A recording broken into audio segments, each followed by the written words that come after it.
Ô Maurício, boa noite. Primeira pergunta é do Rodrigo, do Correio de Atibaia. Eu queria que você comentasse o lance do primeiro gol. Qual a importância de o Ítalo sair da área e ajudar a criar as jogadas em jogos em que o adversário está mais fechado?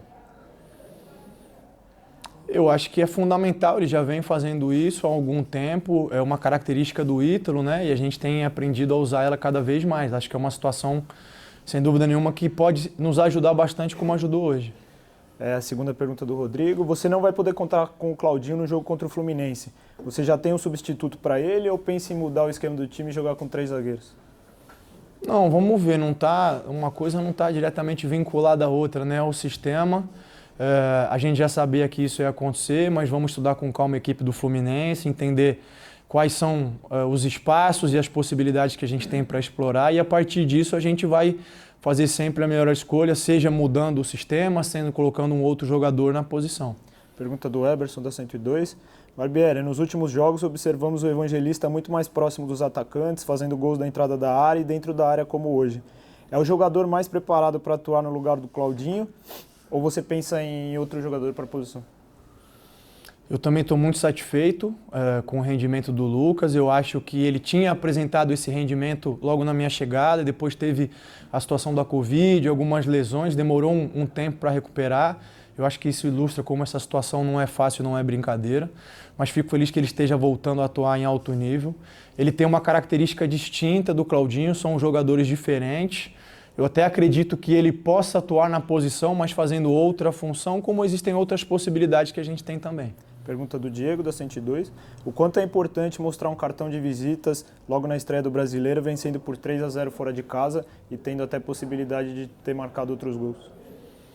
Eu acho que mais do que o resultado, sem dúvida nenhuma, sempre qualquer vitória é importante, todos os jogos valem 3 pontos. A gente sabia que ia encontrar dificuldade aqui hoje contra a Chapecoense, mas eu acho que a gente fez um jogo muito bom, domínio amplo e absoluto do adversário, criando. Eu acho que a maneira como a equipe se comportou e atuou é o que me deixa mais satisfeito. É sinal de que a gente, mais uma vez, está no caminho certo e tende a colher os frutos disso lá na frente. Pergunta do Sérgio Loredo, da Nova Norte FM, é também nessa linha. Maurício, estava muito clara a superioridade do time na primeira etapa. Ele queria que você comentasse um pouco mais do quão foi superior o time, principalmente no primeiro tempo. Eu acho que a gente teve o domínio amplo e absoluto do jogo, a gente teve que se adaptar um pouquinho, eles vieram com uma maneira de atuar, primeiro com 2 atacantes e um meia por trás, depois eles mudaram já para 2 linhas de 4, e eu acho que a gente soube fazer a leitura rápido disso, eu acho que o segundo gol é um exemplo disso, de uma variação que a gente tem de saída, de sistema. Eu acho que a gente criou ótimas oportunidades, poderíamos ter feito um placar maior. Pergunta do Eberson, da 102.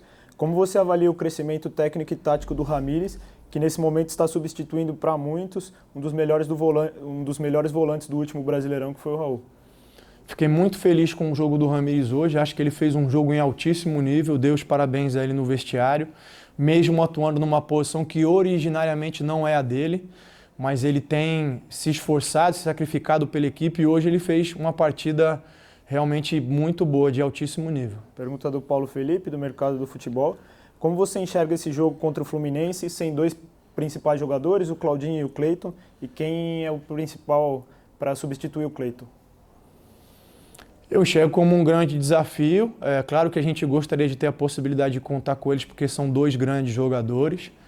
E aí fica a minha pergunta a vocês, se souberem, eu não entendo por que se marca um jogo de caráter eliminatório durante a parada das eliminatórias. Poderiam se dar sequência nos jogos de brasileiro, onde teoricamente a margem de recuperação é maior, né?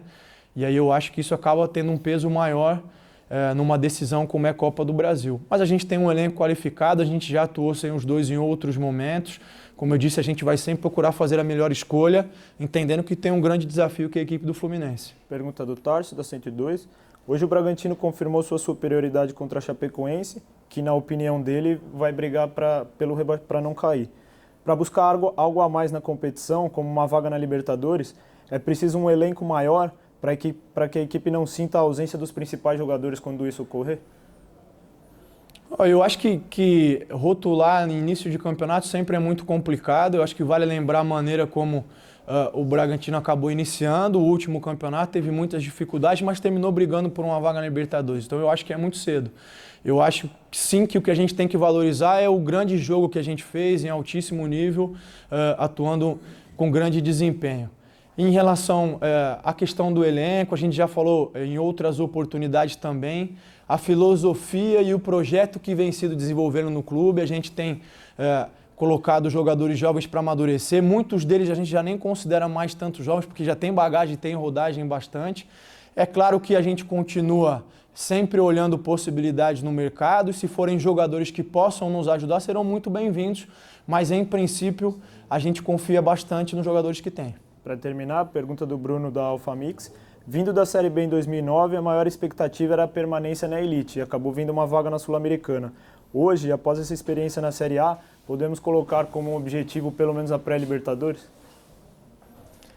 Da mesma maneira que eu falei em relação a rotular o adversário, eu acho que é cedo para a gente estabelecer. Claro que é um sonho, sem dúvida nenhuma não deixa de ser uma meta, vamos dizer assim, mas não é uma obsessão nem uma obrigação. Eu acho que é importante frisar isso, a obrigação vira um peso e uma responsabilidade excessiva e não é o que a gente quer. Eu acho que se na última temporada a gente conseguiu fazer a recuperação que fez e terminou brigando por uma pré-Libertadores, se a gente começar a competição com os jogos como foi o que a gente fez hoje, a gente tem boas chances de tentar buscar essa meta. Mas como eu digo, é uma meta ainda. Tá ótimo, Maurício. Obrigado. Obrigado.